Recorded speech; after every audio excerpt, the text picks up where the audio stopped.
l'ordonnance du 12 mars 2014 a permis d'aller beaucoup plus loin. Lorsqu'un projet de plan concurrent à celui, concurrent ou pas concurrent d'ailleurs, mais un projet de plan n'est pas celui que dépose le débiteur et dont on peut supposer que celui-là ne posera pas de problème. Si ce sont les dirigeants qui ont présenté leur projet de plan, ces dirigeants sont soutenus par une majorité d'actionnaires. Lorsqu'il s'agira en assemblée de modifier la règle du jeu social, la règle du jeu des statuts, eh bien, les statuts seront modifiés. Non, l'hypothèse est celle dans laquelle ce sont des tiers qui, dans le cadre d'un plan de redressement, proposent un plan de reprise interne et propose, pour dire les choses brutalement, d'évincer l'ancienne équipe d'actionnaires et de la remplacer par de nouveaux investisseurs qui prennent le contrôle.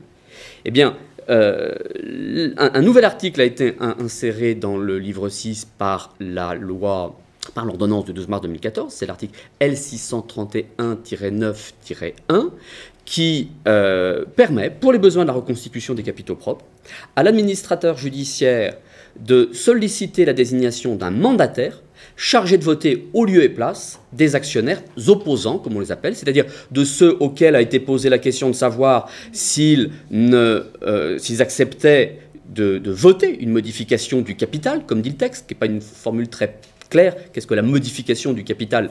Il faut comprendre une réduction de capital ou une augmentation de capital, et ou d'ailleurs, parce qu'un coup d'accordéon suppose les deux opérations successivement, pour les besoins de la reconstitution des capitaux propres.